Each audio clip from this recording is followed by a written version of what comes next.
Welcome back to RealFear Files. Today, I've got 9 true scary stories about December snowstorms, perfect for a cold, unsettling night. Before we dive in, don't forget to like and subscribe. It really helps the channel, and you can always change your mind later. And if you have ideas for future videos, feel free to leave them down in the comments. Now, let's get into the first story. I was the last one still out that night. I was the last one still grinding through the storm that night. Name's Cal Rourke, and I was out there because nobody else had the rig or the attitude to deal with roads that looked like a frozen war zone. Snow came down sideways. Wind howled like something angry hunting for a warm body. Visibility? Hell, I could barely make out the edge of my own hood. My radio crackled, and Mara, our dispatcher, came on. She wasn't panicked, but she sure wasn't steady either. Her voice had that stiff, careful tone people use when they're trying not to freak themselves out. She said a woman had phoned in from somewhere off Route 71, talking about a car stranded near her property. Said there was a toddler inside.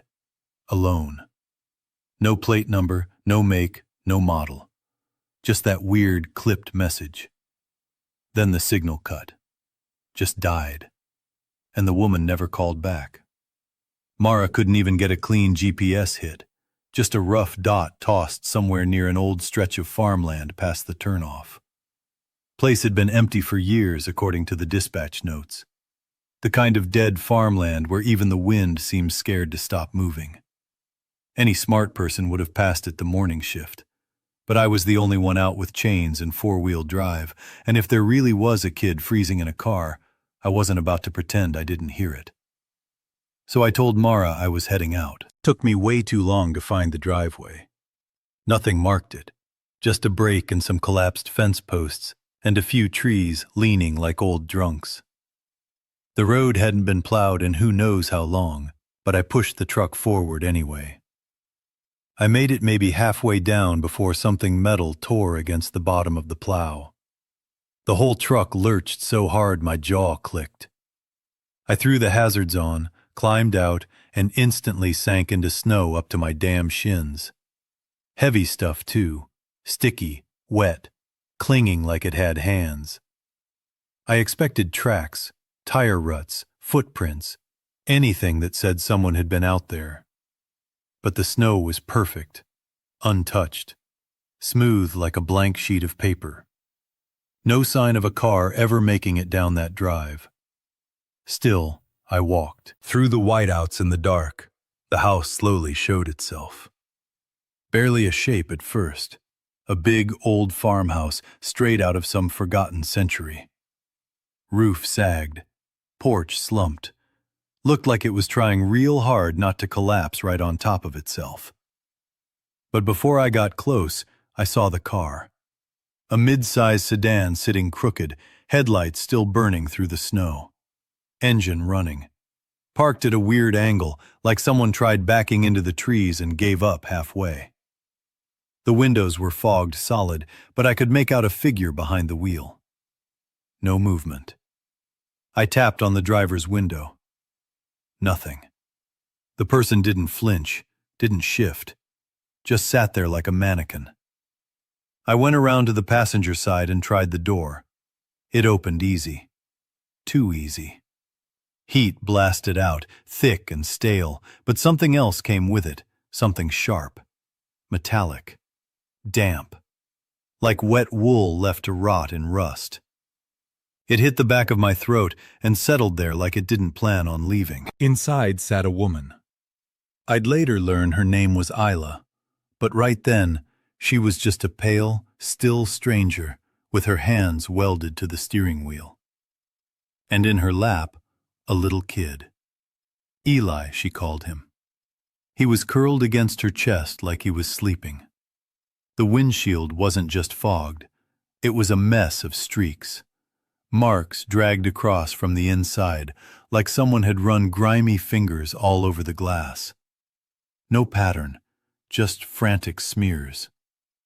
I asked if she was all right.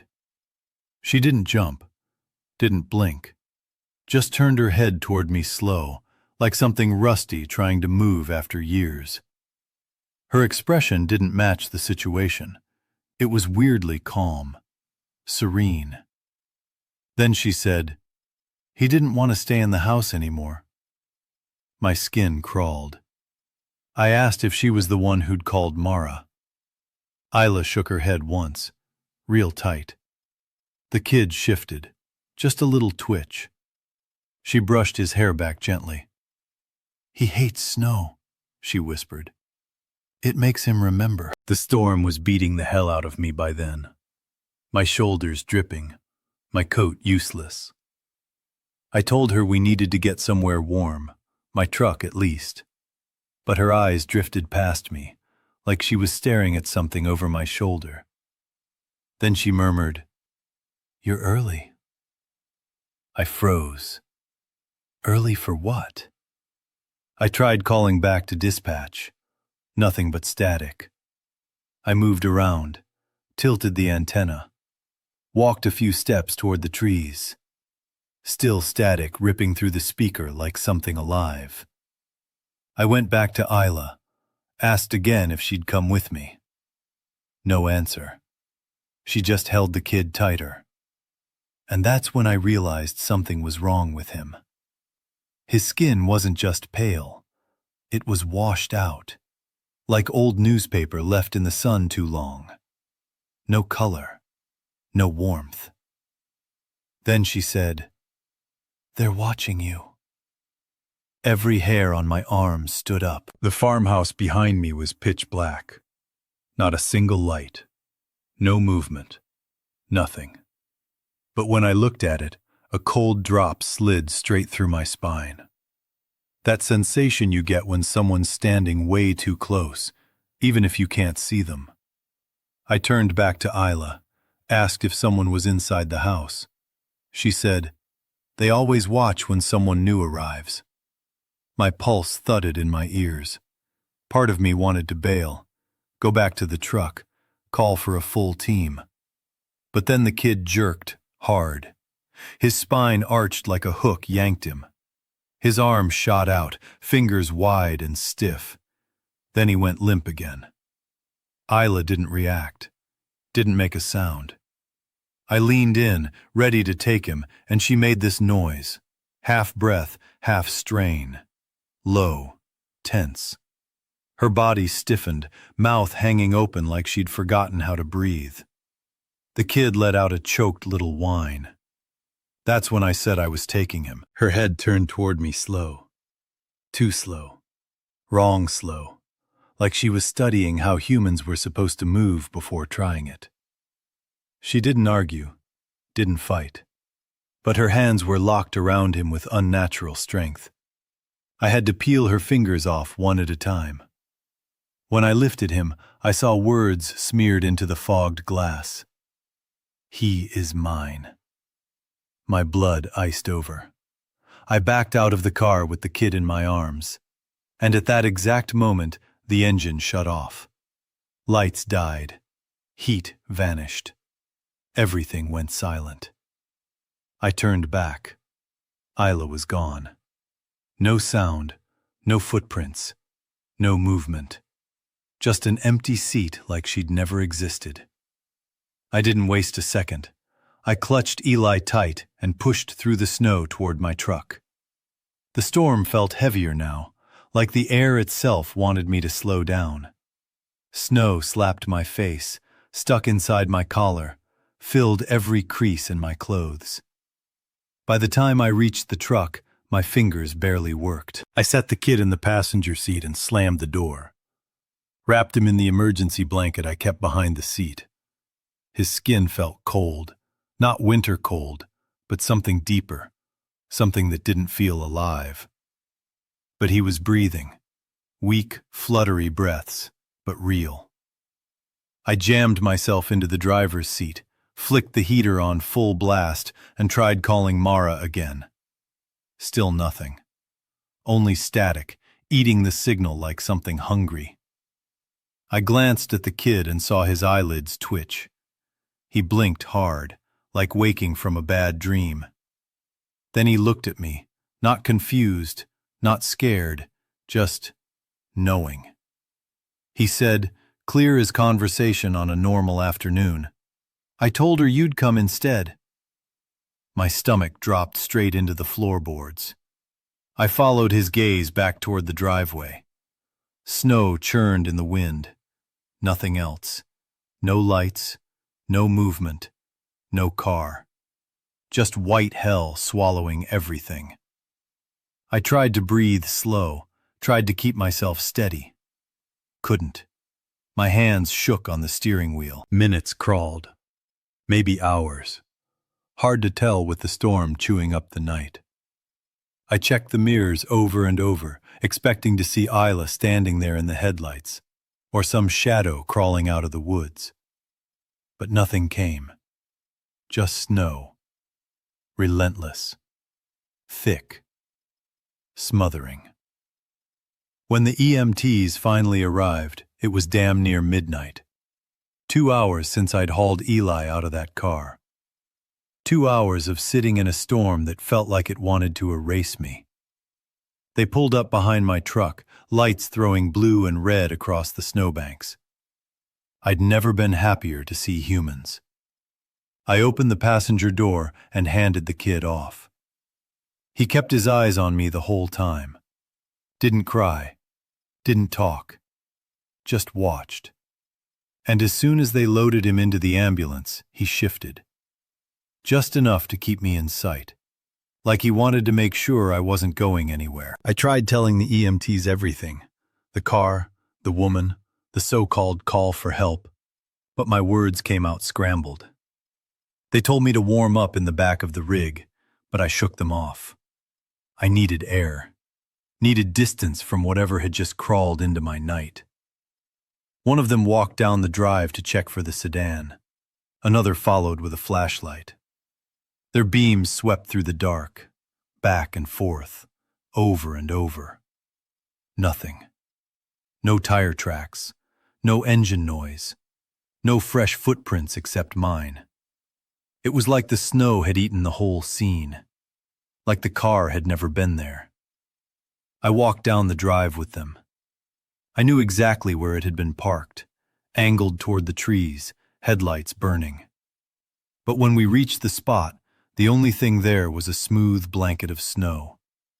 Not even a depression where the tires should have sunk. I kept telling them it was real, that I'd touched the damn door, that the heat inside had hit me like walking into a furnace. They nodded politely, the way EMTs are trained to do, like they were dealing with someone who might snap if handled wrong. One of them asked if I was sure I wasn't mixing up locations. I almost laughed. Almost snapped his flashlight in half. We went back up the drive, and I pointed at the farmhouse. Or where the farmhouse should have been. They scanned the tree line with their lights. Nothing but broken fences and dead trees. No house, no porch, no sagging roof. Just an empty field coated in white. I swear my heart stopped. I told them what I'd seen. The house, the shape, the windows blacked out. They exchanged that look. The one that says, "We've got a live one tonight." But then one of them stepped forward and said the land had been empty since 2013. A buyer had torn down the remaining structure after part of it collapsed. There shouldn't be anything standing there, not even a shed. I walked toward where the house had been anyway, crunching through untouched snow. No footprints but mine. No path. No debris. No sign anything had stood on that land in years. The wind moaned across the field. Felt like it slipped straight through my ribs. I turned back to the EMTs and tried to speak, but nothing came out. They guided me to their rig, checked my vitals, asked if I'd hit my head. I told them again about the woman, about her voice, about her cold, calm expression. I told them about the words on the windshield. "He is mine." The EMT paused, brow furrowed. Then he asked if I remembered the exact phrasing. I repeated it. He didn't say anything after that. They let me follow them back to the ambulance, where Eli was strapped and warm. He stared at me through the glass of the back doors, blank-faced, unreadable. And for a second, just one, his lips twitched, like he wanted to say something. But he didn't. They shut the doors and pulled away, blue lights washing through the snow. I watched until they disappeared down Route 71, swallowed by the storm. I stood there in the freezing dark, listening to the wind, trying to convince myself I'd imagined it all. But my arms still remembered the weight of that kid. My skin still carried that metallic stink from the car, and the back of my mind still echoed with Isla's last words. "You're early." The next day, I drove back out to the farmland. Sun was out. Roads were plowed. I walked the whole length of the drive. Clean snow, no signs of struggle, no dents from the plow hit I'd felt the night before. Nothing. Everything looked new. Fixed. Wrong. I never found Ayla. Never found the car. The call that came to dispatch had no record. No number attached, no name, no signal log. Mara swore she didn't imagine it. Said she'd heard a woman's voice, trembling. Said she'd written it down. But the system?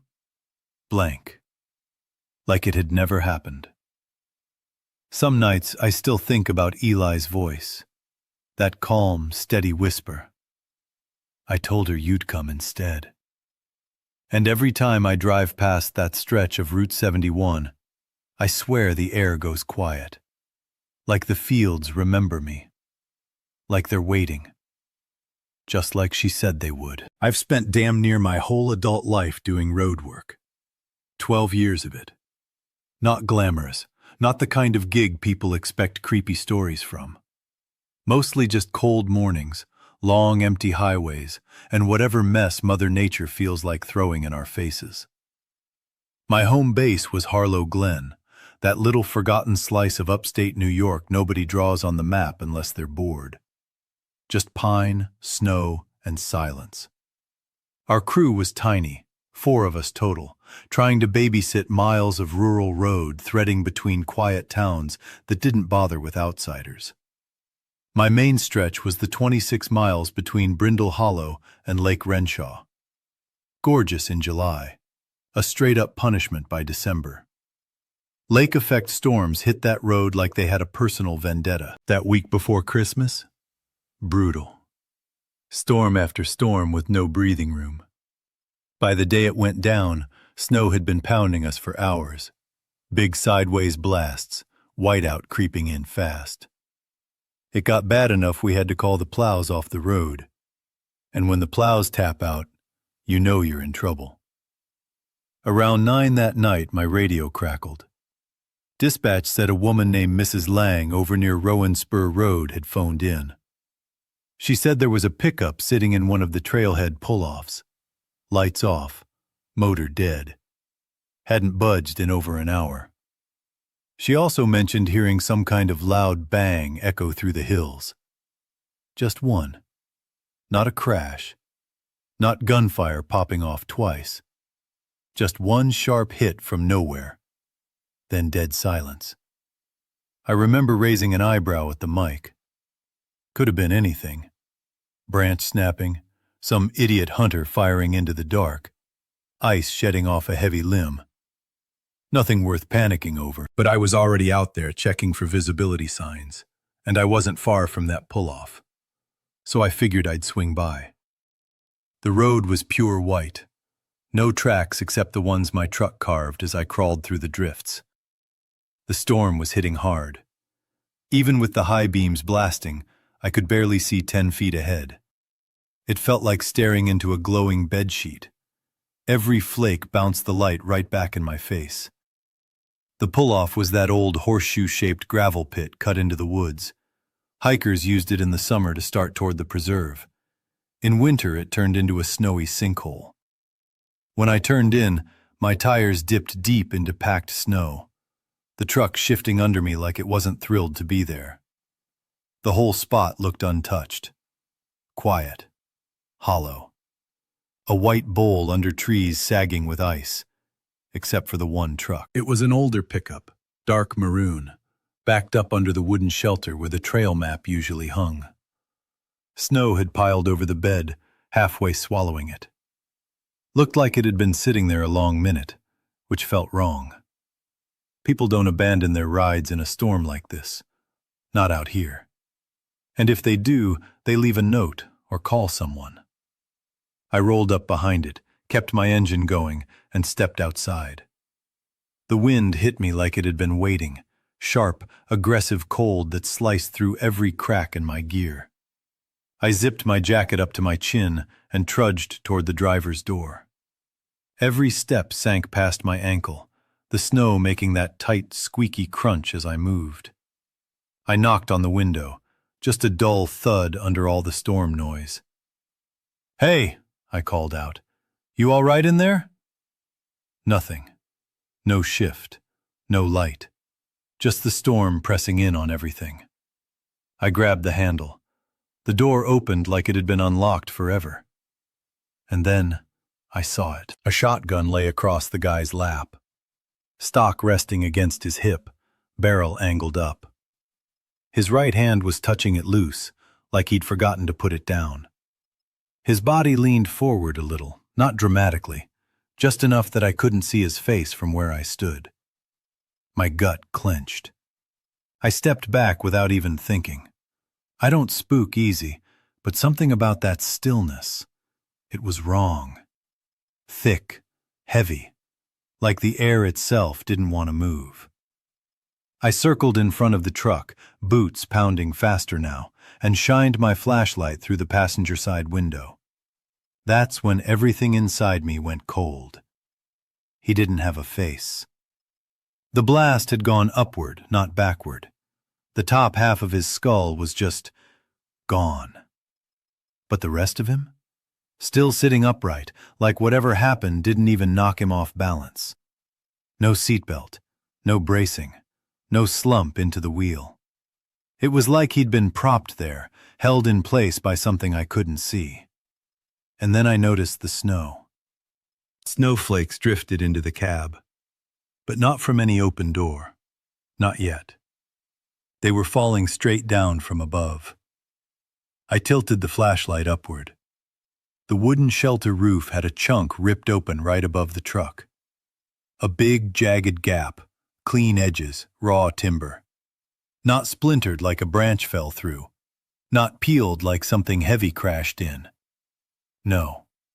This hole had been punched upward. From inside the damn truck. Several holes, actually. Sharp geometric tears letting snow stream right into the cab. The blast hadn't gone outward. It had gone straight up through solid wood. I stood there way longer than made sense. My breath fogged my face mask. The storm still howled all around, but under that shelter the volume felt turned down. Like the whole place was holding its breath. Inside the cab, the snow kept falling in silence, dusting his shoulder, melting on the dash. His phone sat in the cup holder, screen dark. No messages, no calls, no music, no heat running, no anything. Everything about it felt wrong. Not chaotic, not panicked, just final. A decision already made long before I showed up. I finally walked back to my truck, sat there with my hands on the wheel for a good minute, then keyed the radio. My voice sounded too damn loud in the quiet cab, like I was cracking open something sealed shut for years. Deputy Klein showed up about half an hour later, his cruiser creeping into the pull-off with its lights strobing, barely visible through the blizzard. Then, Dr. Hallbrook, the county coroner, rolled in behind him. After that came the tow crew with chains on their tires that screeched like they were alive and fighting the ice. I stepped out to meet them, the wind shredding the space between us. The deputy's eyes said enough even before he asked anything. He knew whatever he was walking into wasn't simple. I gave my statement. Straight facts, nothing extra. Klein asked maybe 5 questions, all routine. When did I arrive? What did I see first? Was the door already open? Did I hear anything? I answered everything clean. Nobody asked how long I stood staring into that truck before I radioed it in. And I sure as hell didn't volunteer it. I also kept quiet about the snowfall drifting into the cab before any door was open. I didn't mention the warped silence under the shelter roof, that weird muffled pressure stillness, like the world had hit pause and forgot to start again. That part stayed with me, stayed only with me. Once Klein finished checking the body, Dr. Halbrook moved in. He didn't say much. He rarely did. But even he paused a little too long at the angle of the blast, that upward tear, the way the guy hadn't slumped or toppled like anyone else would have. Halbrook wasn't the type to show nerves, but he took a quiet breath before stepping back. That told me plenty. After the pictures were taken, the body bag zipped, and the gear packed, the tow guys hooked the truck and dragged it out with those chains screaming across the gravel like something being pulled to its grave. The storm swallowed the sound fast. When everything wrapped up, I climbed into my own truck, fingers stiff from the cold. I didn't leave right away. Just sat there, watching flakes whip across the windshield in frantic patterns. The shelter roof loomed in my headlights, broken, jagged, torn like something had tried to claw its way skyward. A hole punched upward. A man sitting upright with half a head. No chaos, no struggle, no explanation. Just stillness. I forced myself to pull out and get back on the main road. The storm was ugly, but not as ugly as the feeling crawling under my skin. They called me off shift after that. Told me to head home, warm up, try to shake it off. But the thing about road work is the quiet doesn't help. It makes everything louder in your head. The next morning, the news hit fast. The man was identified. Local from Larnett Creek. Worked nights at the warehouse off Tennyson Road. His name was Caleb Mercer. No arrest history, no money trouble. Nothing weird according to friends or family. They said he'd been acting normal last time they saw him, talking about holiday plans, laughing with his brother. Just normal. Nobody expected him to end up like that. But there he was, clean, quiet, final. No one ever explained the holes in the roof except with guesses. Pressure from the blast? Maybe. But no normal upward shot should have torn through that thick timber like that. Not from a seated angle. Not with that kind of precision. The story didn't line up, but nobody wanted to push harder. Holidays were close. Storms kept hammering us. People just wanted to get through the week. A few days later, road crew came out and patched the shelter. The new boards were lighter, almost blonde compared to the older deep brown beams. They didn't even try to blend the stain. Anyone paying attention could see the old outline. The shape of the rupture still hung there, a faint geometric wound in the wood, like the place remembered. Storms came and went, ice thawed, roads cleared. But every time I drove that long stretch between Brindle Hollow and Lake Renshaw, my stomach twisted when I approached Rowan Spur Road. I passed that trailhead once or twice a week. I always kept my eyes straight, hands steady on the wheel. But even without looking, I could feel it. That shelter sitting in the trees like a mouth half closed. That new wood marking where something tore through it from below. And every time, the memory hit the same. That silent snowfall drifting into the cab. That impossible calm posture in the seat. That feeling like the whole world had gone still. too still, just before I called it in. I never stopped there again, not once. But sometimes, when the snow hits a certain way and the sky goes that deep storm gray, I swear I can see it out of the corner of my eye. Flakes slipping downward into a place they shouldn't, settling into a truck that isn't there anymore. And I keep driving. Always keep driving. Because whatever happened that night in the shelter, whatever made that upward punch through thick timber, whatever held a dead man upright like he wasn't ready to fall, it's still out there. And I'm not going back to look. My niece Clara was crashing with me the week before Christmas. My sister and her husband had dipped out to Arizona for some sun, and I offered to keep Clara with me in Vermont so she wouldn't fall behind on school. She was 6, sharp, chatty, wired like someone had plugged her into an outlet. I lived just a block from her elementary school, so it made sense logistically. And honestly, I liked having her around. I don't have kids of my own, and Clara's always stuck to me like a magnet. That Friday was supposed to be a big deal. Our town had its yearly tree lighting planned. Carolers, hot cocoa, a dude playing Santa if you didn't look too closely. Clara had been buzzing about it all week. But around 3 in the afternoon, the sky started dumping snow. Not the cute kind either. Big, heavy chunks that meant business. By 4, the streets looked like mashed oatmeal. At 5, the town pulled the plug on the whole event. I broke the news as gently as I could. She tried to take it like a champ, but the disappointment showed. She'd had her heart set on that tree lighting. So I came up with a plan B.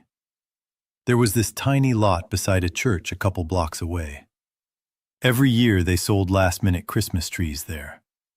Nothing magical, just some floodlights hung crookedly from poles, rows of evergreens leaning on each other, and a generator coughing in the background.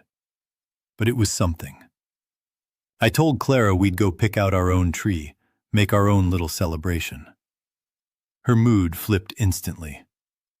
We got bundled up, hats, scarves, boots, and headed out. It was maybe a 4-block walk. The roads were basically empty except for a couple of sad-looking tire tracks. Sidewalks hadn't been shoveled yet, so we had to tromp through shin-deep snow. Clara didn't care. She blasted ahead like she was exploring some Arctic wilderness. Her tiny boots left perfect prints behind her. She'd stop every now and then to fall backward into a drift or try catching flakes on her tongue. I let her get some distance, just calling her name every so often to keep us tethered. I wasn't worried, just doing that automatic check-in you do when someone else's kid is with you. When we got to the lot, only 2 other families were there.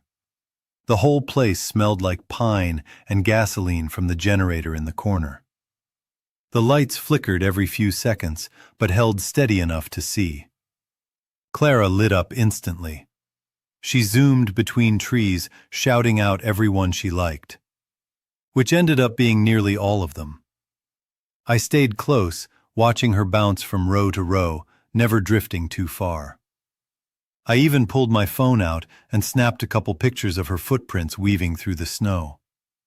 One of those tiny, peaceful moments that doesn't feel important until later, when you replay every frame in your head. Then I turned to talk to the guy running the stand.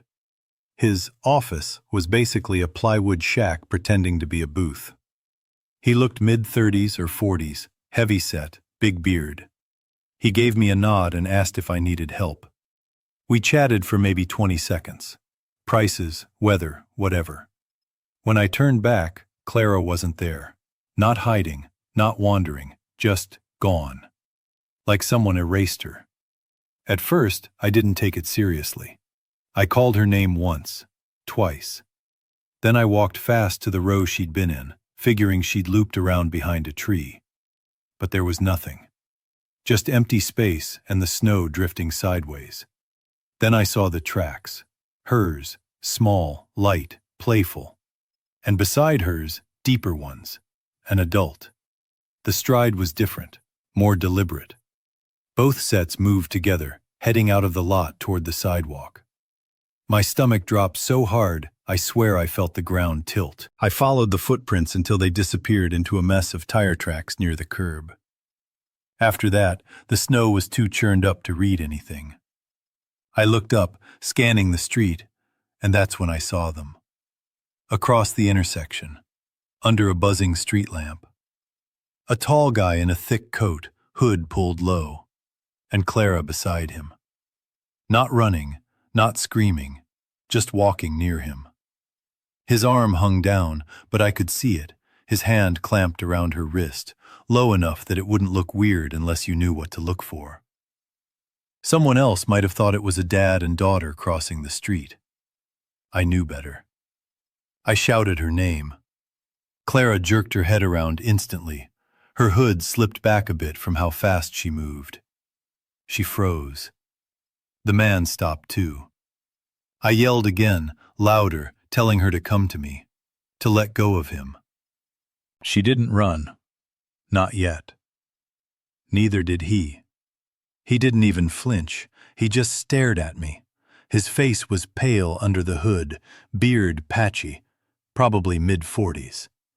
No anger, no fear, just this blank, hollow expression, like he wasn't really looking at me, just through me. That expression still hits me. It was the calm that terrified me. Clara started pulling her arm, tiny tugs at first, then harder. I kept moving toward them, trying not to slip, holding my arms out like I could pull her to me telepathically. When I got close enough, 5 feet maybe, she tore her wrist from his grip and sprinted toward me. I dropped to my knees in the snow and caught her as she slammed into me. She was shaking, couldn't even get words out. Her little mittens were soaked through, and her cheeks were raw from the cold. I looked up.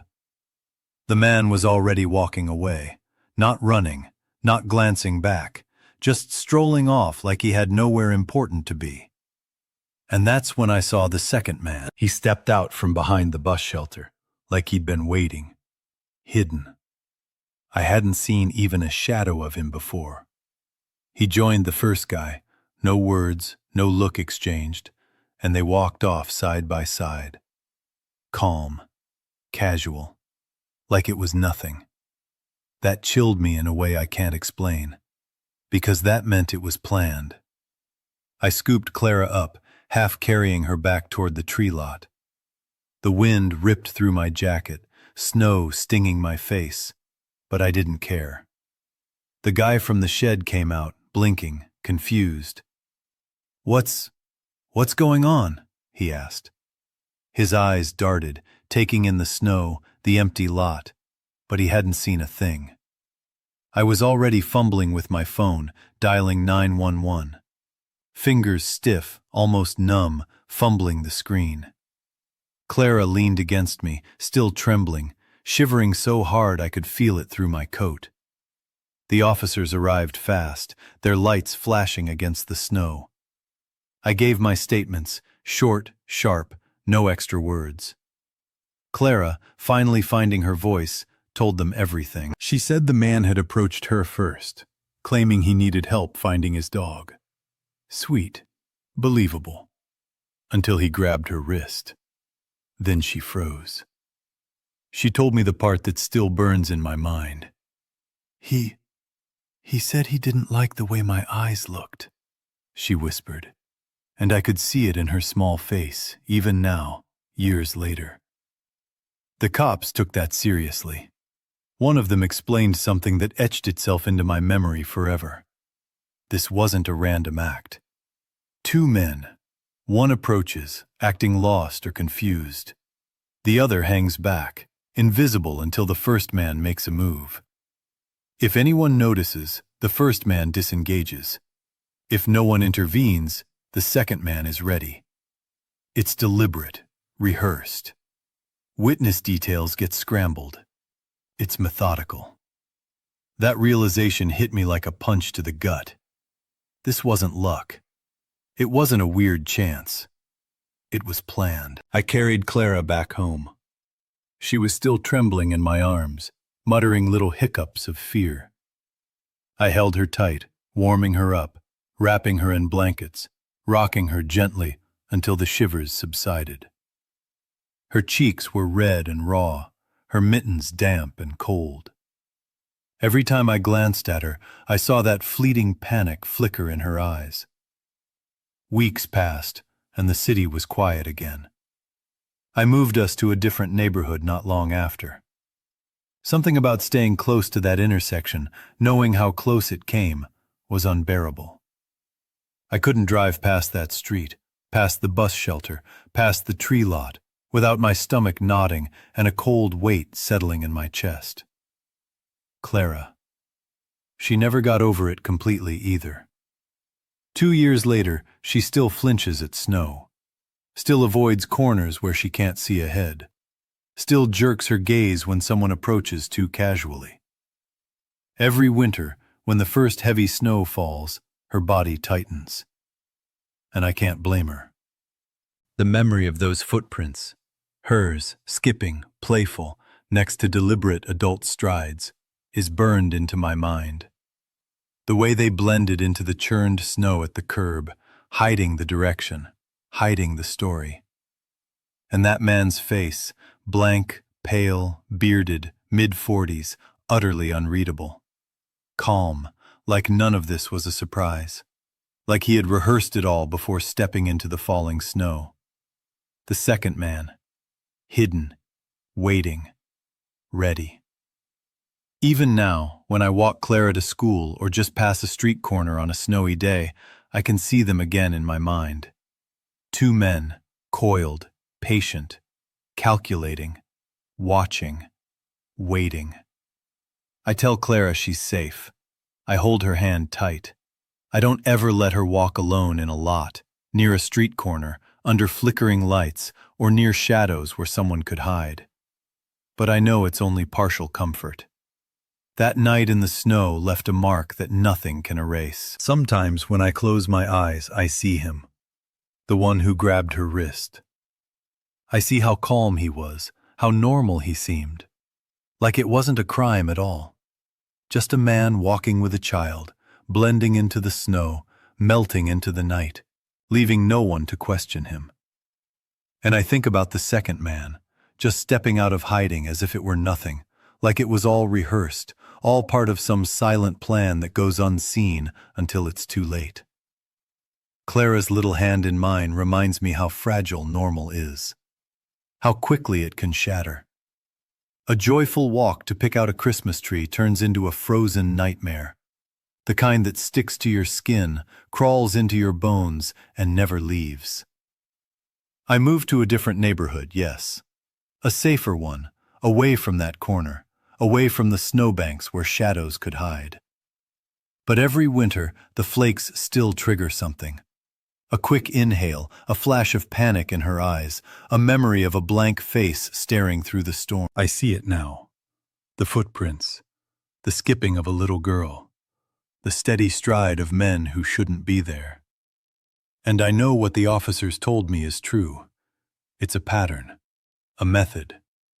They study, they wait, they grab, and then they vanish into the whiteness before anyone can process what just happened. It wasn't a mistake. It wasn't random. It was calculated. And for a little girl, 6 years old, walking through snow, thinking she was just having fun with her uncle, it could have been the end. But it wasn't. She survived. She's here. And I stay vigilant. Every snowfall, every flickering streetlight, every hidden shadow. Because I know the men who came for her that day are out there, watching, waiting, planning. And if I ever let my guard down, even for a second, I might not get another chance. Clara still looks at me when the snow falls. I squeeze her hand, remind her she's safe. And we keep moving. Step by step, block by block, through streets that once felt normal, now forever charged with the memory of that December storm. I can't forget. She can't forget. And neither of us will. That winter, my folks jetted off to Tucson to visit Grandma. They kept asking if I was sure about staying behind in Bellevue. I shrugged it off, said I was fine. Truth was, I'd just started this dead-end gig at a tiny, bare-bones gas station off Route 49. Owner Frank was losing his mind about covering the holiday shifts. Made it sound like Christmas Eve there was going to be some kind of street war. The storm rolled in the night I was closing solo. Radio all day had been buzzing about a big whiteout hitting by midnight. Around 9, though, it was still bearable. Snow was thick but lazy, falling like the sky couldn't be bothered to rush. Wind hadn't really kicked up yet. Roads still drivable, though traffic was practically ghost town quiet. I'd just finished mopping near the coffee corner. Someone had spilled half a pot earlier and ghosted. Dragging the mop bucket back toward the stockroom, headlights suddenly flashed across the front window. For a second, they lit up the aisles, then faded as the engine clicked off. Old, gray, boxy sedan. Early 90s at best. Stuck out like a sore thumb in that lot. Mostly pickups around here, with the occasional confused tourist. This car wasn't lost. It wasn't a tourist. It looked wrong. The guy who stepped out? Bare hands, red fingers, no hat. Just a heavy coat zipped up tight. Had to be single-digit temps. He moved fast, ducking into the store like something was on his tail. Didn't say a word. Brushed snow off his shoulders, then cut straight to the soda coolers at the back. Just stood there. I walked behind the counter, giving him the standard nod, expecting maybe a glance. Nothing. He just stared at the fridge doors like they were alien tech. Didn't open them, didn't reach. Just waited. Way too still. Too intentional. Like he wanted someone to notice. I was about to ask if he needed help when he turned and walked toward me. Stopped at the counter, close enough to see the raw skin on his knuckles, chapped and red from cold. "How long do you stay open?" His voice flat, not warm, not cold, blank. 11, I said. "You're here alone?" Reflex, dumb as hell. "Yeah." His mouth twitched. Not a smile, just a flicker. "Brave. Most people aren't this far out." Then he walked back outside. No purchase, no small talk, just vanished into the snow. I double-checked the locks. Didn't call me. By 10:15, wind was real now. Snow sideways, slamming windows. No one else showed, so I figured I could close a bit early. Count the drawer, flip the sign. That's when I heard it. Faint. Tapping from the back. Not a knock. Not urgent. Slow. Knuckles against metal. That door? Stockroom fire exit, chained from inside. I hadn't touched it in weeks. Tried to tell myself it was the wind, maybe a branch scraping. But the sound changed. Dragging. Long, slow scraping along the outside wall from door to left, toward the side of the building. My stomach sank. I cut the stockroom light and locked the door. Called Frank. Told him someone might be outside. He told me to stay put, stay on the phone. Sheriff on the way. 5 minutes later, store phone rang. My heart nearly leapt out. Picked up. Silence. Thick, heavy silence. Then, softly, "You shouldn't have lied." I hung up. Tried calling Frank. No answer. Texted him. Nothing. Stayed behind the counter, half hiding under the ledge, staring at the door. Fingers stiff, clutching the phone like it could save me. Tried to tell myself I was overreacting. 10:47. The front door opened. Deadbolt locked. I know I locked it. Same guy. Coat zipped, snow dripping from sleeves, hands raw, red. Walked straight to the counter, same spot, stared. "You're not supposed to be open." "I'm closing now," I said. He didn't blink, head tilted. "Why'd you lie about being alone?" "I didn't," I stammered. "Someone's in the back." My mouth went dry, no words.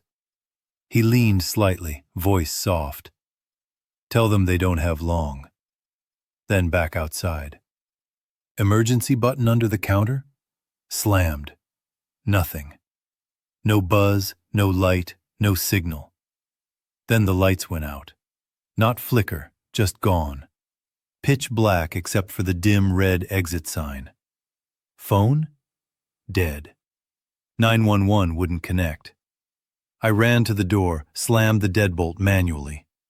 Then noticed something that still twists my stomach. No tracks. No tire marks. Snow untouched. Smooth powder everywhere. That sedan? Parked there. Left. Came back. Snow? Like it had been alone for hours. Dragging started again. From behind the store. I bolted to the stockroom, relocked, shoved the shelving cart against the door. Then the restroom. Sat on the floor, knees pulled to chest, flashlight on, listening. Hours passed. Scraping sometimes paused, sometimes closer. Once, I swear, something brushed the outside wall right next to me. Slow, deliberate scrape. Nails? Harder. Something solid. Must have passed out. Woke with daylight leaking under the restroom door. Pounding on the front windows.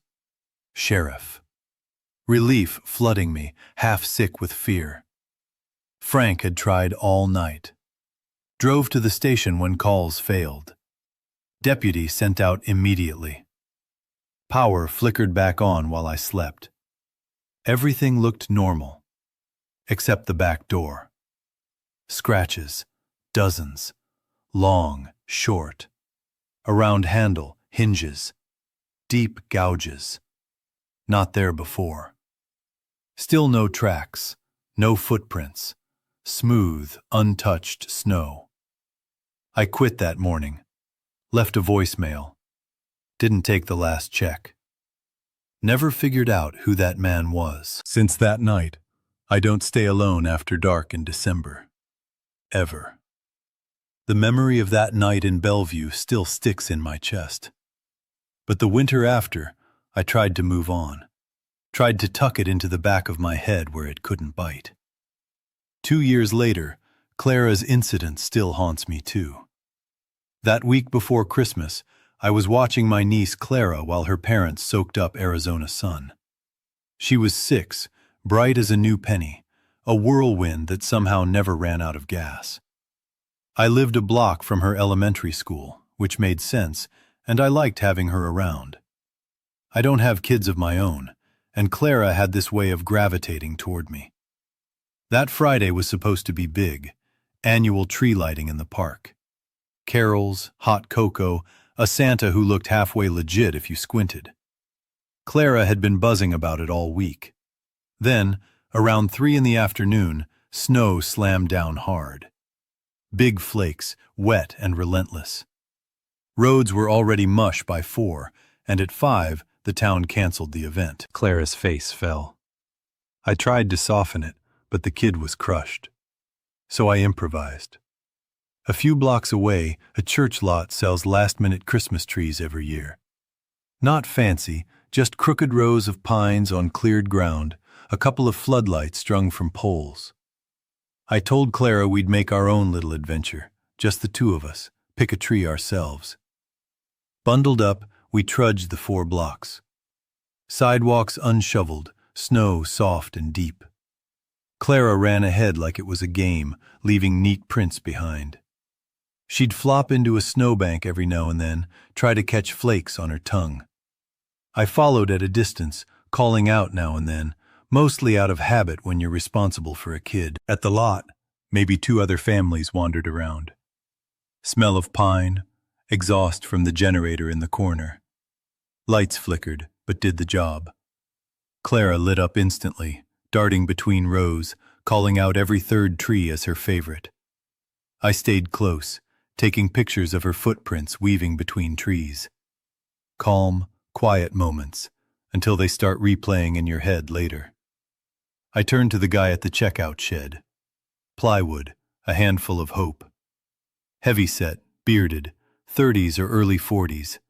Asked if we needed help. I said we were just browsing. Small talk about prices, snow, whatever. 15, maybe 20 seconds. Then I looked back. Clara was gone. Not hiding, not wandering off, just gone.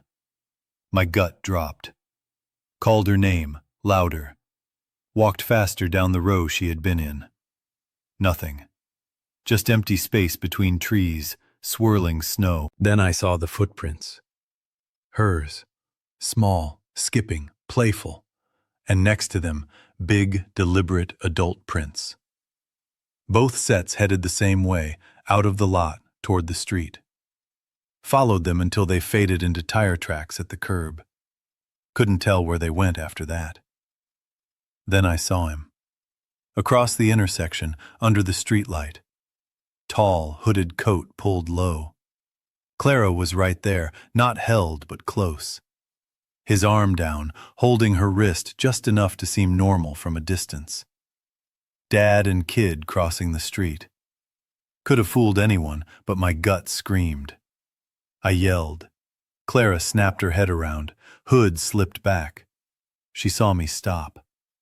The man froze too. I kept shouting, "Clara, come here! Let go of him!" She hesitated. He didn't move. I was close enough now to see his face, pale, patchy beard, mid-40s. Blank. Not angry, not scared. Just empty. Just staring through me, calm like none of this was new. Clara tugged at her wrist, tiny at first, then stronger. I sprinted, arms out. 5 feet away, she ripped free and bolted. I dropped to my knees, caught her. She shook like a leaf, couldn't speak, mittens damp, cheeks raw. I looked up. He walked away. Not running, not glancing back, just strolling toward the opposite sidewalk. Then I saw the second man. Had been hidden behind a bus shelter, silent.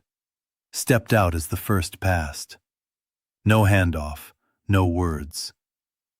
Both men disappeared down the street, side by side, casual as breathing.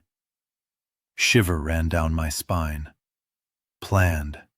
Not random, not impulsive. I scooped Clara up and hauled her back to the tree lot. Shed guy came out, confused. He hadn't seen anything. I was already dialing 911, hands shaking so bad my thumbs fumbled the screen. Deputies arrived fast. Clara, finally finding her voice, said the man told her he needed help finding his dog. She believed him until he grabbed her wrist. Then, he added, "I didn't like how your eyes looked." Officers took it seriously. One told me this, a pattern. 2 men. One approaches, one waits. If someone notices and calls it out, the first acts clueless, walks away. If nobody notices, the second moves in. Witness reports scrambled intentionally. I haven't shaken that since. 2 years gone. Clara still flinches at snow, still avoids blind corners. I moved a few weeks later, to a neighborhood where streets curve and corners don't hide strangers. It sticks. That calm, deliberate evil. That way people vanish while the world keeps ticking, like it never happened. The cold, the dark, the unknown, it all lingers. And I've learned this. Some December nights, some snows, the quiet isn't empty. It's watching, waiting. I grabbed a temp security gig for some extra cash right before the holidays. Northern Idaho, smack in the middle of nowhere, fancy cabin retreat. Just graduated, no plan yet. Job was supposed to be chill. Check the equipment, keep an eye on weather, make sure no drunk idiot wandered into the woods. But that winter hit like a hammer. Snow came early and didn't quit. A few days before Christmas, this massive storm rolled in. Wet, heavy, full-on whiteout. Most of the full-timers took off early to avoid being trapped. Keith, the site manager, called from town that afternoon. Could I stay at the main lodge overnight, monitor the cameras until the storm passed? He said I'd only have one other temp on night patrol. I said fine. My apartment in Nettlewood barely had heat anyway. Lodge had a fireplace and food stocked. Trade-off sounded fair. The other temp, Darren, late 20s, quiet guy. Didn't know him well, but he gave off keep-to-yourself vibes. Not sketchy. We ate leftover pasta from the staff fridge around 6, then he went out for his rounds. I stayed at the lodge, monitors in the back room tracking motion sensor cameras around cabins and trails. Basic setup, but solid. Two-way radio, backup generator, binder full of emergency procedures nobody had touched. By 8, snow thick as soup. Visibility maybe 20 feet. I figured Darren was doing his thing, checking doors, roofs, snow buildup. I threw on my coat to salt the porch and almost ate it. Ice under powder. Scattered salt, ducked back inside. Fire fading, cheeks numb. Then the radio clicked. Cabin 6 back doors open, Darren said. Cabin 6, farthest from the lodge, deep in the trees. Always booked first. Privacy seekers. I asked if he needed backup. He said no. I'll be quick. That was it. No more contact. I shrugged at first. Snow slows everything. But around 9:30, the cameras glitched. One screen froze, then another, then another. ThoughtStorm might be messing with signals. Power fine, lights on, heat running. Rebooted. Nada. Manual cycling, black screens. Cabin 6 flickered, froze on a hallway shot. Entry rug, part of hall toward bedrooms. Not live, just one frozen frame. I stared. Nothing. Texted Darren. No reply. Called. Voicemail. Storm interference, I told myself. Still, gut twisting. By 10, patience gone. Grabbed spare flashlight, coat, boots, hiked toward cabin 6. Worse than expected. Snow past my knees, sideways, biting through gloves. Head down, hand over face to see. Trail vanished, every step like wading through wet cement. Flashlight weak, halos bouncing off snow. Cabin 6, back door wide open, banging against frame like it hadn't been touched since Darren called it in. Inside colder than outside. Flashlight caught melting slush at the doorway, boot prints down the hall. Probably Darren, but something off. Second set of prints. Smaller. Not a kid, just narrow, weird toe angle. Veered toward a bedroom. I followed Darren's, stopped at bathroom. His jacket on floor, radio lying there, like deliberately dropped. Light on, door shut. Knocked. Nothing. Opened it. Empty. Clean, untouched. Mirror dry, no sign of struggle. Portable space heater hummed in corner. Darren's phone on sink edge, screen lit. Single message. Look up. I didn't want to, but I did. Flashlight hit ceiling. Old square vent, wide, dark. From 50 years ago, before modern ducts. Haven't seen one like that in ages. For a second, I felt it. A warm breath, soft, close. Not draft, not heat. Presence. Exhaling slowly. I bolted. Didn't close bathroom door. Didn't shut cabin door. Shoulder slammed on porch step, kept plowing through snow. Flashlight swinging, lungs burning. Back at lodge, locked every door. Checked windows twice. Radio dead. Landline, hollow silence. At 11, cameras back. Cabin 6 hallway live. Door closed. Frozen image gone.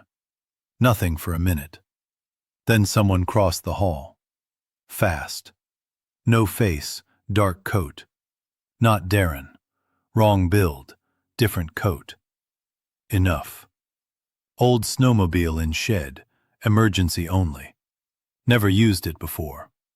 Somehow got it running, tore through 5 miles of powder and wind to ranger station. Locked in emergency trailer.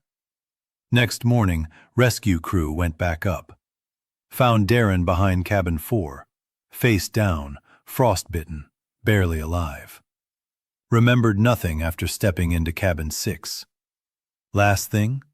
Something in vents. Whispered, "That's it." I quit next day. Told Keith I was done. Left town by sunset. The storm rolled in mid-afternoon, maybe 3 o'clock. By the time the sun dipped behind the ridge, the town was already half shuttered. My supervisor texted around 6 to cancel the evening shift, but I'd already volunteered to check the off-site lodge where we stored overflow gear. Figured I'd swing by, make it quick, and be back before the snow got worse. Lodge less than a mile from my apartment, through a trail I knew like the back of my hand. No streetlights, just pale snow glow under a heavy gray sky. I'd walk that path plenty in worse weather, thermos of coffee in hand, headlamp barely hanging on. No big deal. Trail cut through thick pines, then opened to a flat clearing where the lodge sat. Single room, old wood, backup generator outside. Inside, shelves stacked with off-season supplies, logs of training records, boxes of gear, and a cot shoved in a corner for emergencies. In theory, someone could ride out a night there. My checklist was simple. Make sure the generator ran, pipes unfrozen, grab a box of gloves instructors needed for weekend ski lessons. That was it. Wind was already picking up when I reached the door. Not a blizzard, but sideways gusts sneaking under sleeves, freezing bones. Stamped snow off boots, unlatched bolt, stepped in. Cold, but not brutal. Lights on, generator humming steady. Felt off. Kept coat on, headed for back cabinets. Gloves right where they should be, third shelf, left side. Pulled down, set on table in center. Made mental note to grab with sled or snowmobile next morning. Ran water to check pipes. Slow, steady. Heat tape still drawing power. Everything seemed fine. Sat on cot edge, sipped water, trying to shake the creeping sense of wrongness. Walk back uphill in heavy snow would be brutal. Then I noticed the footprints. 6 of them, small, clean edges in thin dust on floor. Not toddler small, smaller than mine. I'd walked a different line, these weren't mine. They led from middle of lodge straight to back wall. No door, no window, solid wood. Crouched down, fingers over one print. Dry.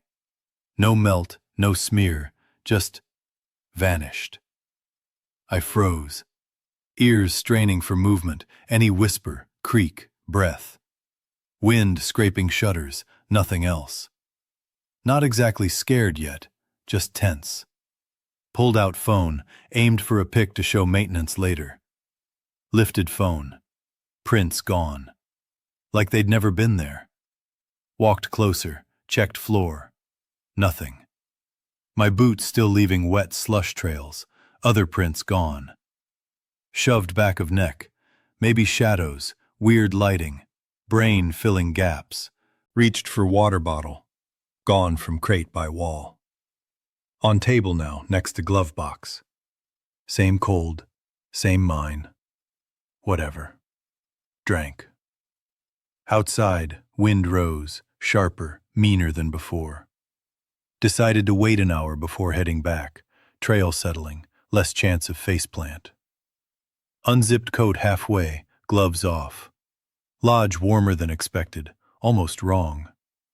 Walked to thermostat, read 52 degrees. Too high. Generator normally tops at 45 in heavy snow, insulation old, drafts everywhere. Nudged it down, hand near vent. Still hot. Something off. Moved toward corner where duct ran through wall. Faint pine scent, fresh cut, not musty. Touched metal pipe. Warm. Not possible. Shifted behind me. Sound like weight on old floorboards. Turned. Nothing. Table empty. No glove box, no water bottle. Checked floor, crate, everything. Nothing. Then crate had slid in front of door. No sound. Stepped around, moved to bolt. That's when I saw the first note. White, folded, taped neatly. Peel, open. This is not when you are. Handwriting sharp, almost mechanical. Ink looked wet, but dry to touch. Phone read 9:27. 30 minutes inside. Note hadn't been there on arrival. Folded, pocketed. Turned. Glove box and bottle back on table. Nothing moved. Sat back on cot. Then lights died. No flicker, no buzz. Phone flashlight on. Beam barely made corners. Wind outside sharpened. Aimed light at door. Another note. This is not where you'll stay. Same handwriting, same phrasing. Flashlight flickered, tapped it. Held. Scanned room. Vent pipe gone. Smooth wall. Walked over, touched. Solid wood. Backed up, tripped over crate, now center of room. Looked up. Door seemed farther away, stretched. Checked time. Still 9:27. Tried bolt. Turned, but door wouldn't budge. Windows gone. Smooth logs all around. Cot disappeared. Flashlight swept floor. Third note, where cot had been. You weren't supposed to come tonight. Red ink. Left it. Walked to closet corner. No door, no handle, just wood. Yelled. Nothing. Phone frozen at 9:27. Table. Glove box open. Stacks of notes inside. Hundreds. Same 3 phrases repeated, filed like records. Didn't touch. Backed toward door, eyes closed. Opened. Everything normal. Vent, windows, glove box in place. Door opened. Snow outside lightened. Walked straight home. Didn't stop until porch light glowed through trees. I'd grabbed this temp security gig for some side cash right before the holidays. Northern Idaho, smack in the middle of nowhere. Posh cabin retreat. Just out of school, no real plan yet. Job was chill. Check the gear, watch the weather, make sure nobody wandered drunk into the trees. That winter? Brutal. Snow came early and didn't quit. A few days before Christmas, a monster storm hit. Heavy, wet snow, whiteout everywhere. Most of the full-time crew bailed early to avoid being trapped. Site boss, Mason, called from town, asked if I could bunk overnight at the main lodge to watch the cameras till the storm passed. Said I'd be alone except for one temp on night patrol. I said fine. Apartment in Nettlewood barely had heat. Lodge had a fireplace, pantry stocked. Win-win. The other temp was Leo. Quiet dude, late 20s maybe. Didn't know him well, but he seemed like the kind to keep his head down. Not shady.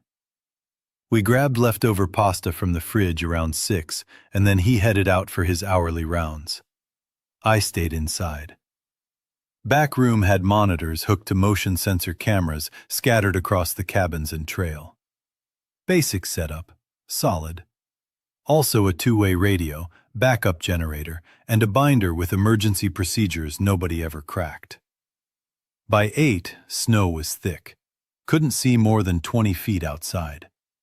Figured Leo was doing his checks, doors, roofs, snow buildup. Threw on my coat to salt the porch, almost ate it on hidden ice. Scattered some salt, ducked back in. Cheeks numb, fire fading. Stoking flames, radio clicked.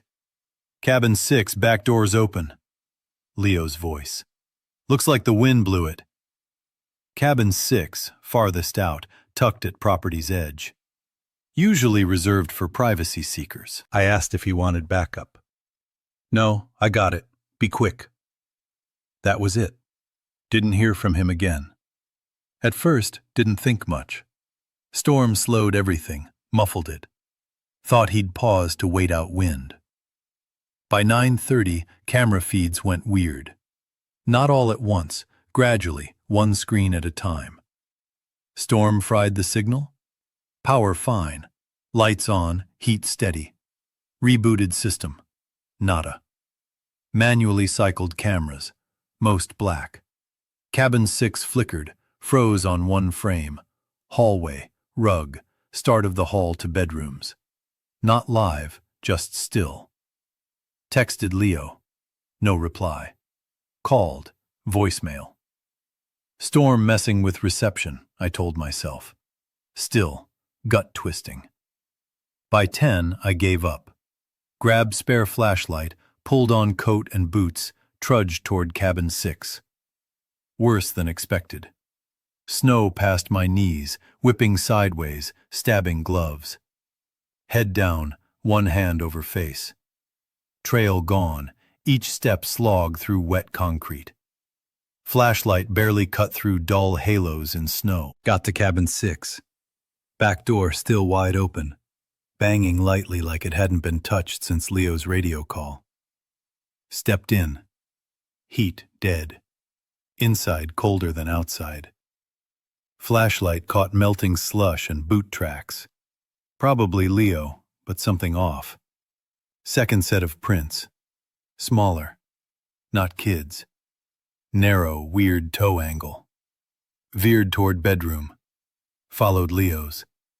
Stopped at bathroom. Jacket on floor. Radio dumped. Bathroom light on. Door shut. Knocked. Nothing. Open door. Empty. Room pristine. Mirror steam-free. No struggle. Portable space heater hummed in corner. Leo's phone on sink edge, screen lit. One message from unknown number. Look up. Didn't want to, but did. Flashlight hit ceiling. Old square vent, wide, dark, open. Like buildings 50 years back. Then it hit me. A soft, warm breath from the vent. Not draft, not heat. Like someone exhaling near my face. I bolted. Didn't shut bathroom or cabin door. Slipped on porch, shoulder slammed but didn't stop. Snow swallowing me. Flashlight swinging, lungs screaming. Back at lodge, locked every door, checked windows twice. Radio dead. Landline, silence, hollow. At 11, camera feeds returned. Cabin 6 hallway live. Door closed. Still frame gone. Watched. Minute passed. Then something crossed hall fast. No face, dark coat, wrong build. Not Leo. Quick steps. Enough. Old snowmobile in tool shed, emergency only. Never touched it. Somehow got it running, blasted through 5 miles of snow and wind. Made it to ranger station, slammed emergency trailer door behind me. Next morning, rescue went up. Found Leo face down behind cabin 4, frostbitten, barely alive. Didn't remember cabin 6. Last memory, something in the vents, whispering, "That's it." I quit the next day. Told Mason I was done. Left town by sunset. Snow started falling mid-afternoon, maybe around 3. By the time the sun dipped behind the ridge, the town was half closed, streets empty, windows dark. My supervisor shot a text around 6. Shift canceled. It didn't matter. I'd already promised I'd swing by the off-site lodge where we stashed extra gear. Figured I could knock it out and be back before the storm turned nasty. The lodge was under a mile away, a familiar path through the woods. No streetlights, just the muted glow of snow under a gray sky. I'd walked this trail plenty in worse conditions, thermos in one hand, headlamp barely cutting through the dark. Simple. Trail sliced through thick pines, then open to a flat clearing. Lodge sat there. One room, old wood, backup generator out back. Inside, shelves of off-season gear, stacks of training logs, boxes of equipment, and a cot shoved in a corner for emergencies. In theory, you could ride out a night if it came down to it. Checklist in my head. Check generator. Make sure pipes hadn't frozen. Grab box of performance gloves for weekend ski lessons. That was it. Wind was picking up. Not blizzard level yet, just the kind that sneaks under your sleeves and bites through. I stomped snow off boots, flipped the bolt, stepped inside. Cold, not freezing. Lights worked. Generator thrummed steady. Something else, though. I could feel it. Kept coat on, headed straight to the back cabinets. Labels intact. Gloves exactly where they should be. Third shelf, left side. Pulled the box down, set it on the center table. Mental note. Haul it out tomorrow with a sled or snowmobile. Ran tap. Pipes flowing slow, steady. Heat tape humming, drawing power. All good. Sat on the cot, took out water bottle. Just needed a beat before heading back up. Uphill walk in heavy snow would be brutal. Then I saw the prints. 6 of them. Small. Not toddler small, but narrower than mine. Clean edges, like cut into dust on the floor. Not mine. I'd walked a different line. They led from the middle of the lodge straight to the back wall. No door, no window, just solid wood. Followed them. Boots creaked on old floorboards. Print stopped a foot from the wall. No continuation, no trail away.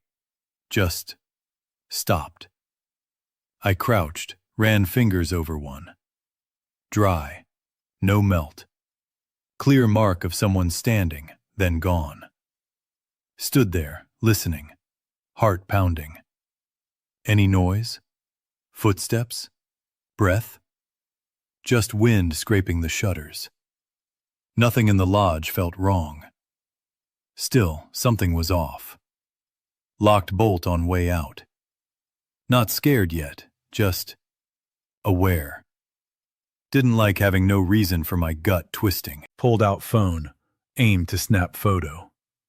Maybe maintenance could make sense of it. Someone had been there earlier, unlogged. Lifted phone. Prints? Gone. Like they'd never been. Looked closer. No smears, no streaks. My boots left faint slush trails, still wet, still mine. Everything else? Gone. Rubbed back of neck. Told myself it was shadow tricks, old marks resurfacing. Normal brain stuff. Reached for water bottle. Not on crate by wall. On table next to glove box. Picked it up. Cold. Mine. Fine. Wind rose outside. Not louder. Meaner. Low moan, like it had weight. Wait an hour, I thought. Trail settle, less chance of falling. Half-zipped coat, gloves off. Lodge warmer than it should be. Way warmer. Walked to thermostat. 52 degrees. Generator usually maxed at 45 in snow. Insulation old. Wind found every gap. I nudged it down. Hand near vent. Still warm. Wrong. Moved to corner. Heat duct. Faint pine smell. Not fresh cut, like someone slipped in the lodge. Metal pipe hot. Impossible. Then, behind me, a subtle shift. Floorboard groan, weight moving. Turned. Nothing. Table empty, gloves gone, bottle gone. Scanned room. Nothing. Crouched, checked under table. Empty. Stood. Crate I sat on, in front of door. I hadn't moved it. Bolt. That's when I saw it. A note taped inside the door. White, folded, tape clean, edges crisp. Peel, open. This is not when you are. Handwriting sharp, mechanical. Ink wet, no smudge. Phone said 9:27. 30 minutes max inside. Note hadn't been there. Folded, pocketed. Glove box back on table. Water bottle too. Nothing moved. Sat on cot. Lights out. Dead. No flicker, no buzz. Pulled phone, flashlight on. Beam barely touched corners. Wind sharper. Not louder, just heavier. Door. Another note. This is not where you'll stay. Same handwriting, same strange phrasing. Flashlight flickered. Tap off, on. Steady. Scan room. Vent gone. Smooth wall. Reached out. Solid wood. Backed away. Tripped over crate. Now in center of room. Door looked farther.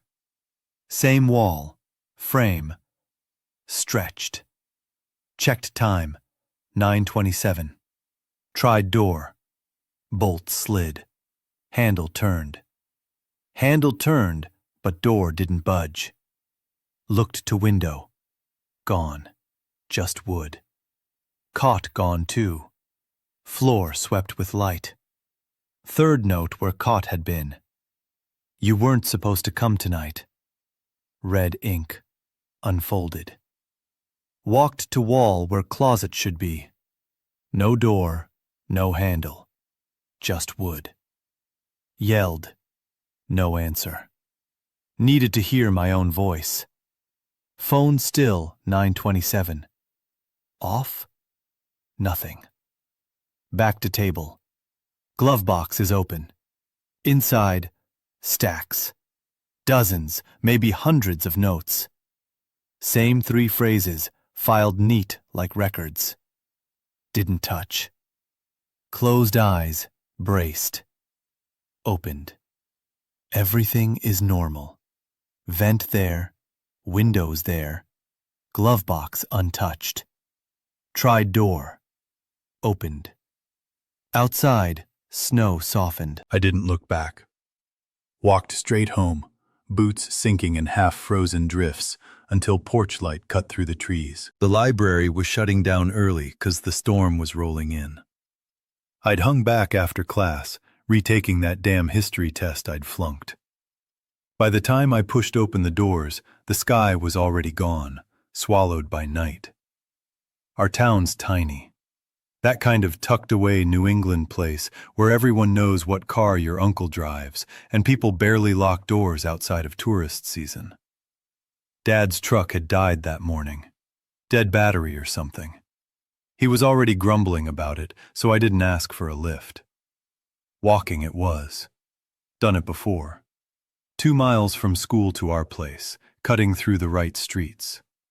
Coat zipped, scarf pulled up to just under my eyes, I hit the snow-covered sidewalks. At first, it was quiet in a way that almost felt Frozen. Snow swallowed the usual racket. No engines, no barking dogs, not even the diner's flickering sign humming.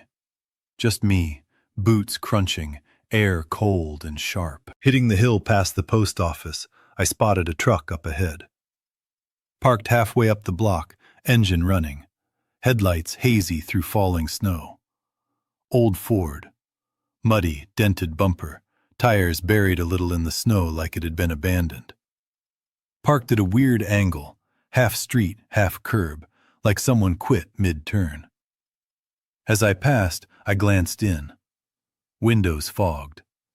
Could make out a shape behind the wheel. Just sitting there. Still. Motionless. Not threatening. Just wrong. People leave cars running during storms, but sitting motionless? Phone dark, hands still, nothing. I shook it off, turned down the next street. Past the old diner, boarded up since middle school. Stretch quiet, empty in winter. Creepy quiet. Houses dark, porches empty, greenhouses closed. 2 burned-down shells still stood. Blackened timber, empty driveways, snow piling up. 10 minutes later, I heard it. A soft shift. A weight moving. Almost missed it if I weren't keyed up. Tires crunching in snow. I froze. The Ford. There it was. Block behind. Creeping. Slow. Careful. No other tracks but mine, and now this. Nobody else. Just us. Waited. Expected it to pass. It didn't. Stayed the same distance back, crawling along like it had purpose. I walked faster. Told myself he lived up the road, lost maybe. People drive weird in storms. Kept glancing back. Always there. Never closer, never further. Third look. Headlights out. That's when normal ended. I ducked into the woods. Not smart, but I knew the trail. Behind houses, back to neighbor's property, little footbridge over frozen creek. Could lose him in trees. So I ducked in, moving fast, almost running. Trees closed in, snow rising past boots. Branches scratching, catching scarf, jerking at neck. Breath loud, hot, trapped. Halfway in, another sound. Footsteps, not mine. Slower, deliberate, heavy. Ground compressing under real weight, not someone out for a stroll. Didn't look back.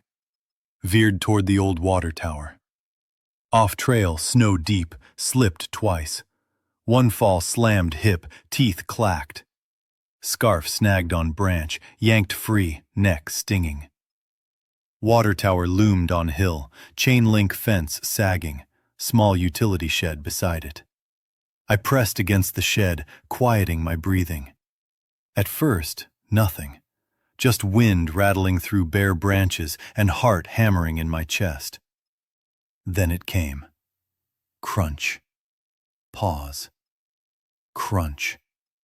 Footsteps, slow, deliberate, near, 10 feet away. Then a sound that froze me. Soft, subtle, unmistakable, something unbuckling, like a strap or latch undone. Whatever it was, I wasn't sticking around. Not to find out. I bolted. No more hiding. Pushed uphill, aiming for the sledding slope on the far side of town. Lights in the distance. Porch lights, Christmas lights, anything. Ran like hell. Fell. Knee hit hard, jolt up leg, stumble. Gloves soaked, hands stinging, legs like jelly. Didn't stop. Finally, broke tree line. Hill in sight. Dotted houses. Some still blinking with decorations.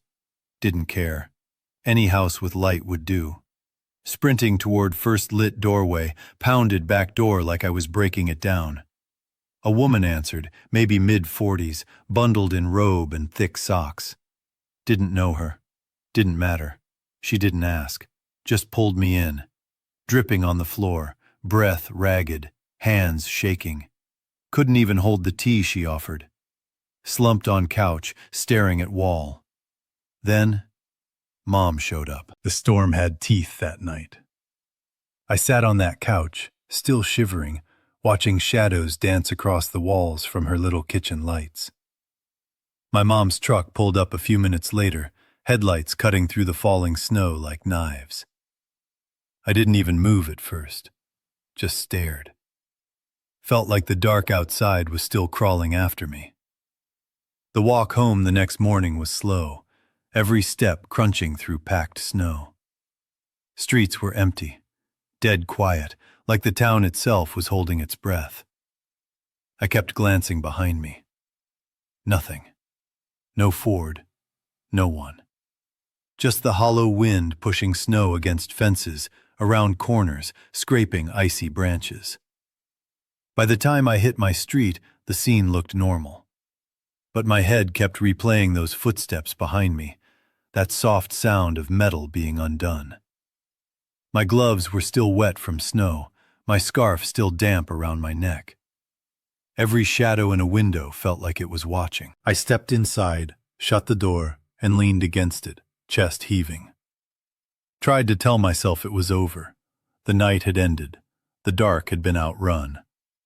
But there was something heavier. A weight pressing against the back of my mind, like the storm hadn't just been outside. Breakfast was a blur. Mom jabbered about weather, school, trivial stuff, but I couldn't focus. Eyes darting to every movement, every creak. Every shadow outside the window made me flinch. Even the wind rattling the shutters felt wrong, malicious. Like it knew I'd been running, and it wanted me to feel the memory all over again. Days passed. The Ford never reappeared. No footprints. No sign that anyone had been following me. But the fear lingered. Quiet moments, I'd swear I heard crunching just outside, the soft click of metal straps in the back of my mind. Sometimes I'd wake at night, thinking I saw headlights cutting through the dark outside my window, even when the street was empty. I never walked that way again. Not at night, not in snow, not when the storm was breathing through the town. I stuck to well-lit streets, sidewalks packed by plows, anything that gave me the illusion of safety. But the memory followed. Cold, relentless, like the snow that had been up to my knees. Even now, years later, when I pass that hill near the old diner, or see a Ford parked halfway in the street, my stomach flips. That slow, deliberate crawl of headlights. That pause. That quiet shift of weight behind me. That moment when the world was silent except for my own panic. It's carved into me. The storm that night didn't just close the library early. It opened something. A sense that the dark isn't empty. That quiet isn't peace. That sometimes the snow itself hides things that watch, follow, and wait for you to slip. And when they do, you feel it. You feel the presence in the soft, crushing steps behind you. The metal undone. The air colder than it should be. I learned to move faster, watch closer, trust my gut. Because that night, I realized how easily the ordinary world can twist. A parked truck, a quiet street, snow falling. Any of it could be a trap. And if you're not ready, you'll hear the crunch, and it won't stop until you do what it wants. I still see the town differently. Each winter, when snow thickens on the roofs and the wind howls through empty streets, I remember that night. That creeping, slow, deliberate terror. That Ford. The headlights off. The footsteps in the snow. I don't know who or what was behind me, but I know I got lucky. The forest, the hill, the shed. The lights in the distance. They saved me. For one night. Maybe the only night. Every step home after that, I moved faster. Head down, scarf tight. Eyes scanning. Every shadow, every breath of wind, every sudden sound meant something. And even if it was nothing, I didn't care. I'd never let it catch me again. The memory doesn't fade. Not really. I can't walk past that hill without my pulse spiking. That Ford could appear again. Those headlights could flicker on. And I'll remember the crunch, the pause, the metal undone. The dark that followed me through the snow. And I'll run. The snow had just started turning the sky gray, heavy flakes drifting before 6. I'd gone out earlier to fill the gas tank and snag a few snacks, thinking I might get trapped inside all night. By the time I pulled back into the long gravel driveway, the county was already blasting those urgent alerts. Big, ugly text on my phone. Non-essential travel prohibited. They weren't kidding. I was house-sitting for my cousin and his wife, who'd escaped to Ohio for the week.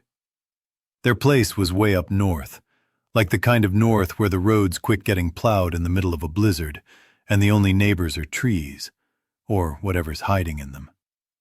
The house itself was modern, nice, but tucked at the end of a lonely stretch, surrounded by nothing but the forest. Daylight made it look peaceful. Night made it feel like the world had been deleted. By 9, the wind had teeth. It slammed snow against the windows, rattling the frames like tiny fists. I was camped out on the couch in hoodie and sweats, half watching a dumb old movie, half nodding off under a blanket. Then I heard it. 3 sharp knocks, knuckles against the front door. Quick, deliberate. My stomach dropped. I froze. For a second, I thought it was just the wind. I sat up, stared at the TV flicker. The emergency crawl was still running. Do not drive. Stay inside. Snowstorm warning. Perfect. So who the hell was outside knocking? I waited. Nothing. I rose, creeping to the door, and peeked through the peephole. Just snow and wind. I cracked it open a sliver. Cold slammed my face, slicing through my hoodie. The porch light barely cut the storm, just enough to see steps and railing. I leaned out, scanning both sides, even stepped onto the mat to glance toward the garage. Nothing. No prints, no tire tracks. Just swirling snow and that gnawing wind. I shut the door, bolted it, stood there a few seconds with my hand on the knob, heart hammering. Then it came again. 3 knocks. Same rhythm. This time from the back of the house. My chest went hollow, like someone had punched straight through it. Didn't make sense. I crept down the narrow hallway toward the mudroom, past the dining table. The glass door to the backyard was frosted, obscuring the snow piling up outside. As I reached it, the sensor light clicked on, bathing the yard in a pale yellow glow. Squinting, I saw nothing but snow, and the shed half buried already. I cracked the door a few inches and called, "Hello?" Silence. Dead quiet, save for the wind clawing at the house. I closed it, re-locked it, and started back toward the living room. Maybe 10 feet in, another set of 3 taps. This time, the sound was coming from the window over the kitchen sink. Too high to reach, even I couldn't grab it without a ladder. Nothing beneath it, no deck, no steps, just a clean drop to the yard. My stomach churned. I killed the kitchen light, tried to blend into the shadows, holding my breath, staring at the window. Nothing moved. No knock, no shadow, no flicker. I waited a minute, maybe 2, and slowly turned to retreat. That's when it happened again. Tap, tap, tap. Tap. Directly behind me this time, same rhythm. I didn't dare look. just stepped backward, heart pounding like a jackhammer, until I reached the hallway. No lights this time. Pulled out my phone, flashlight on, and methodically checked every door, every window, every blind spot. I even inspected the attic hatch, though my brain screamed I was insane. Outside, the snow was untouched. No footprints, no signs anyone had been out there.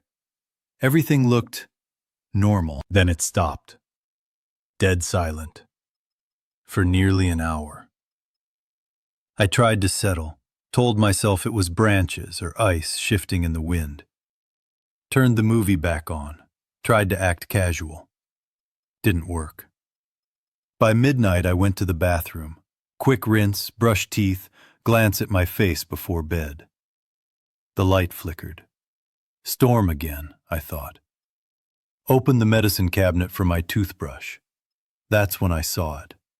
A yellow scrap of paper stuck to the inside of the mirror. Black ink, slanted.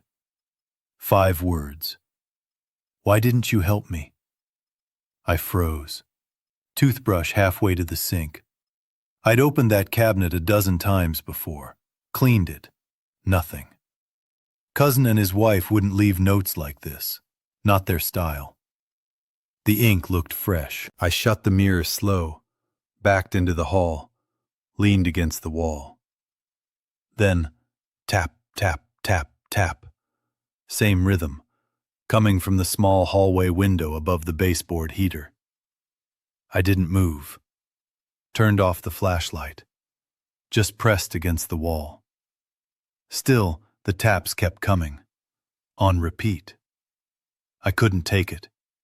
I bolted upstairs, shoved the quilt chest against the bedroom door, not that it had helped much, and huddled in the farthest corner with my phone and flashlight. Service? Gone. Didn't even try to call. Just waited, every muscle taut. By morning, it ended. Windows quiet, door untouched, mirror note gone. No prints, no messages. Cold silence. I opened the front door, and there it was. Another yellow paper taped outside the storm glass. Same slanted handwriting. 5 words. You heard me. I didn't wait for plows, didn't wait for cleared roads.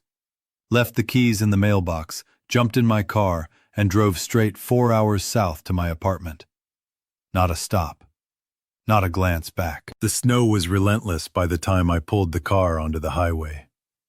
Flakes slammed against the windshield like needles, and the wipers barely kept up. The roads were empty, save for a few abandoned tire tracks that disappeared into the drifts. The cabin in my rear view felt a world away, but the memory of those taps, the notes, it clung to my chest like ice. I kept glancing at the side mirrors, half expecting to see headlights or a shadow trailing me. Nothing. Just the storm, howling around the empty trees. Every mile I put between me and that house, the weight in my stomach didn't lift. Felt like something had latched on and wasn't letting go. I reached a stretch of road that cut through a dense stand of pines. The branches hung heavy with snow, sagging like old bones. My headlights caught brief glimpses of shapes in the trees, twisted silhouettes, nothing I could identify. My pulse spiked every time. I told myself it was just shadows, tricks of the light. Still, I slowed down. Eyes darting, heart thumping. About 30 minutes out, I saw it. A lone truck parked in the snow at the side of the road. Half buried, engine off. I passed it slowly. Then my stomach flipped. The same dented old Ford, mud caked, headlights off, just like before. My hands gripped the wheel tighter. I forced my eyes forward, refusing to look again. I didn't stop until I hit the next town, lights glowing weakly through the storm. Gas station, diner, some houses with faint glimmers. I eased the car into a parking spot, cut the engine, and sat there shaking. Tried to tell myself it was over. It couldn't follow me. It had to be just me imagining it all. But the memory of that window, the knocks, the words written in black ink on yellow paper, refused to fade. By late morning, the roads cleared enough for me to check my apartment. Safe, warm, familiar. But even inside, the quiet felt heavy, like the house itself was holding its breath. I kept thinking about that note taped to the storm glass. You heard me. Whoever or whatever had left it, it knew I was there. It knew I'd seen. And that thought was worse than the storm, worse than the isolation, worse than the knocks themselves. I couldn't shake the feeling that somewhere back up north, that house was still out there, waiting. The windows quiet, the snow piling up. But I could almost hear it. Soft taps on the glass, 3 at a time, patient. I didn't call anyone, didn't tell a soul. What could I even say? A ghost left me notes in a storm? It would sound insane. But that's what it felt like. Pure, raw, unexplainable dread. Even days later, the images haunted me. The shadow in the kitchen window, the mirror note, the taps in the hallway. Every time the wind rattles my windows, I flinch. Every time I see a dented old Ford in a parking lot, my stomach twists. The storm was over, but what followed, what lingered, was a weight I couldn't brush off. I told myself it was over when I walked back into my apartment that afternoon. Locked the door, drew the curtains. But the memory was sticky, viscous, like tar on skin. I still can't explain the notes, the knocking, the way the house seemed alive when I was alone. And I don't want to. Some things you see in storms, in the dark of isolated nights, aren't meant to be understood. All I know is that, even now, every time the snow falls heavy, every time a cold wind rattles the windows, my mind drifts back there. Back to the taps on the glass, the shadow in the window, the words left for me in sharp, slanted black ink on yellow paper. Why didn't you help me? And then, I remember. I didn't. Couldn't. And that memory, tied to that storm, that house, that presence, follows me, patient and quiet, waiting, like it's still out there, somewhere, listening, knocking, marking the walls, the mirrors, the glass, and me. The storm hit without warning, the kind of northern New Hampshire snow that doesn't just fall, it smothers. By mid-afternoon, school had let out early, and the lot was almost empty. Buses were gone, cars scraping ice from windshields, and the wind whipping through the trees like it was laughing at us. My dad's truck had died that morning, battery dead, he said, stuck at the paper mill. No ride. No luck. I was staring at the lot, trying to figure out how to get home, when Lennox appeared, bouncing on the balls of his feet.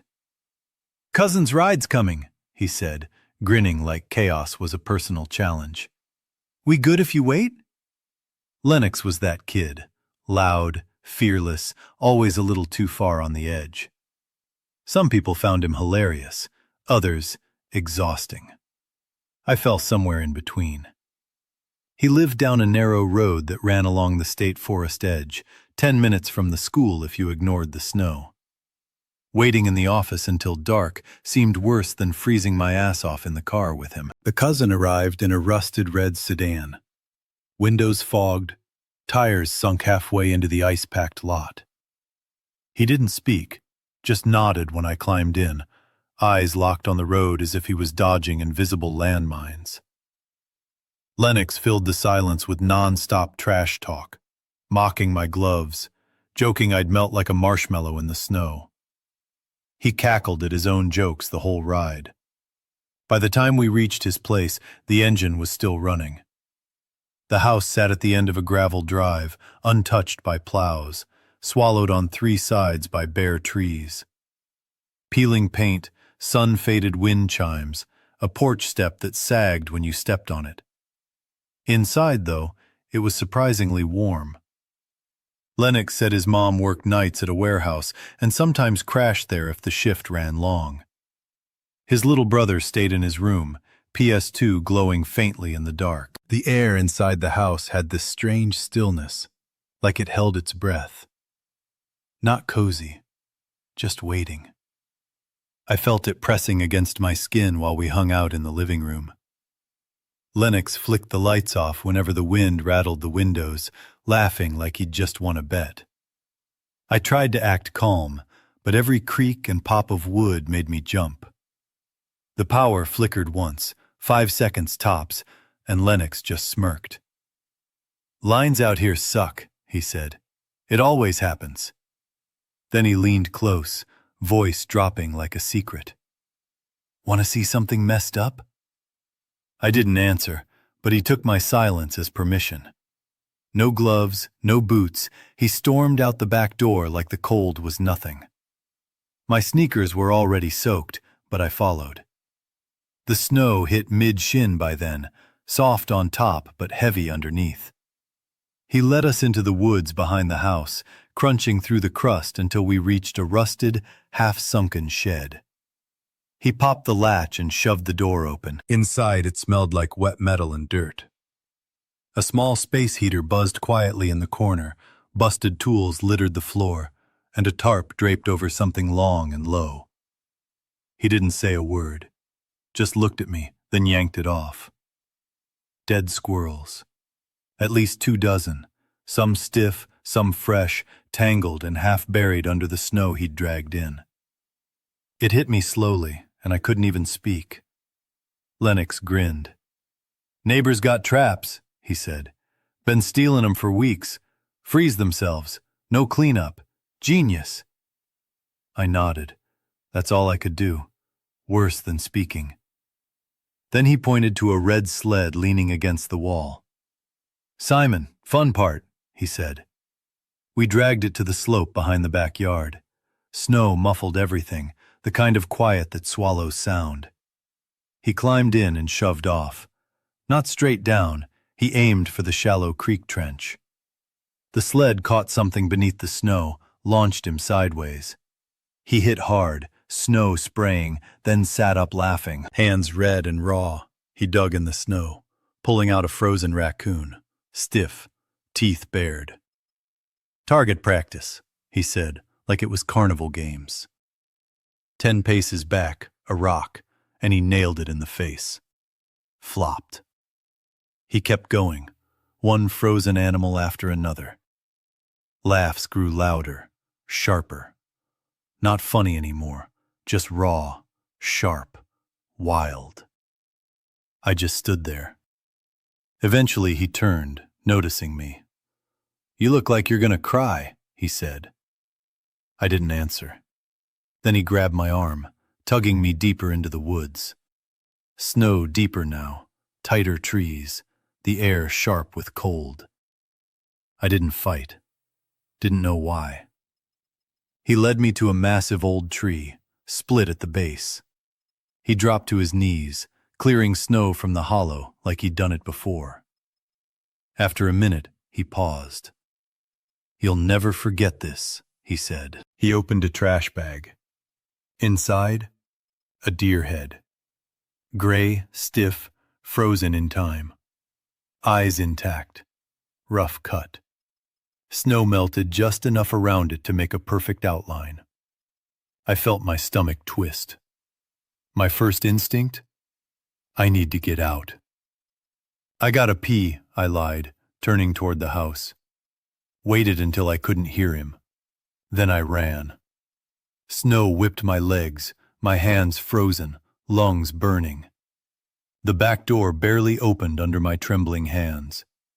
Inside, his little brother sat on the carpet, PS2 blaring. I told him I felt sick, needed my dad. I left a message, sat staring at the floor until my dad pulled up an hour later. Lennox waved from the porch, hands raw, red. I didn't ask why. We never spoke of it again. That spring, we split classes. By 8th grade, barely a word. I don't know where he is now. By the time I got back inside, my hands were trembling like I'd been electrocuted. Sneakers soaked through, coat dusted with snow, heart hammering in my ears. The warmth of the house felt hollow, like it was just pretending to be safe. I didn't even take my shoes off. Sat at the table, staring at the floor, trying to tell myself it was over. The living room felt quieter than ever. Every creak of wood under the weight of the house amplified in the silence. I could hear the storm lashing at the windows, snow battering like fists, wind wailing through the cracks in the siding. The smell of wet socks and mud mixed with the faint metallic tang from outside, the shed, the animals.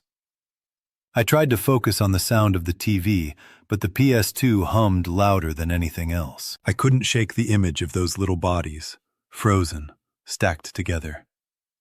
I kept thinking of the deer head, eyes open, staring. My stomach knotted. My fingers itched to scrub the memory from my mind, but it wouldn't leave.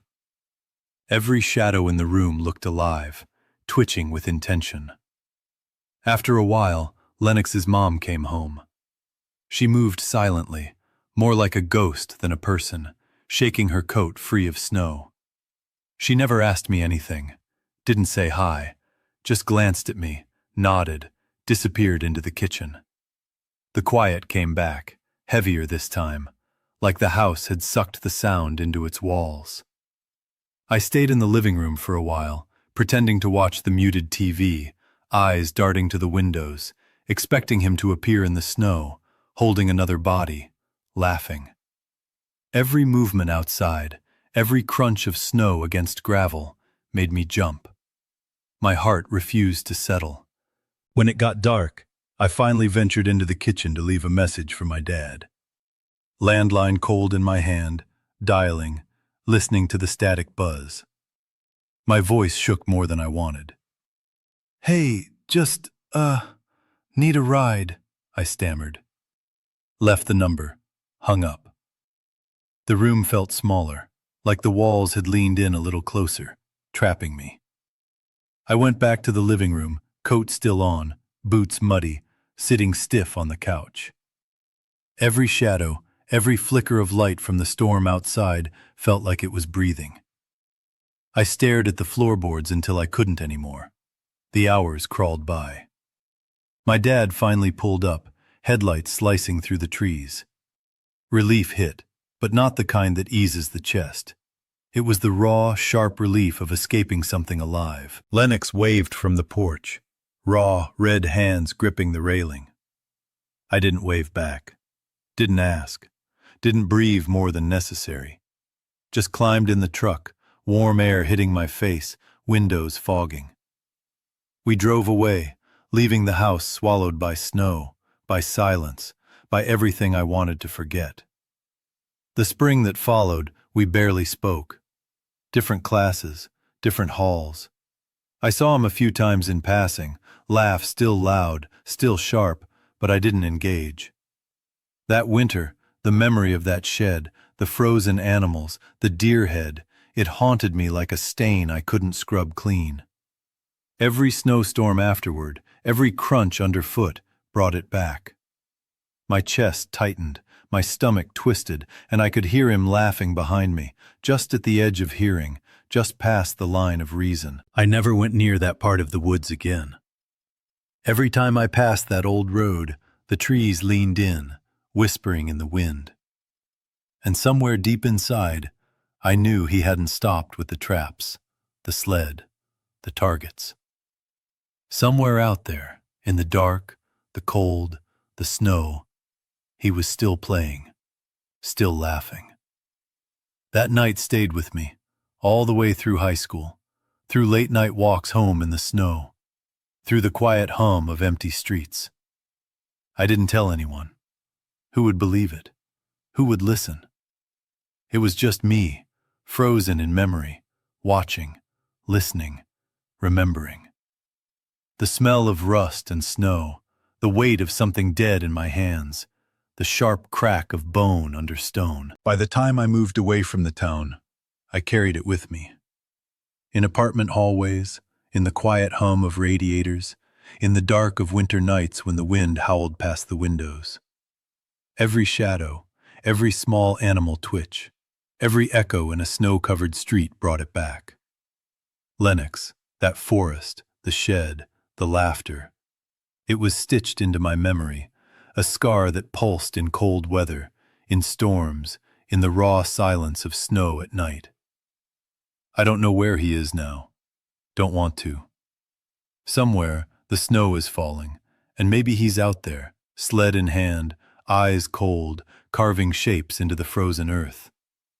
And I carry the knowledge that I saw it all, that I was part of it, even if only as a witness, shaking and running, boots full of snow, lungs on fire. I don't think I'll ever forget that winter, that house, that night. Every snowstorm reminds me, every shadow whispers, every wind through the trees laughs. And somewhere deep inside, a part of me wishes I could unsee it, but I can't. It's burned into me, frozen and unforgiving.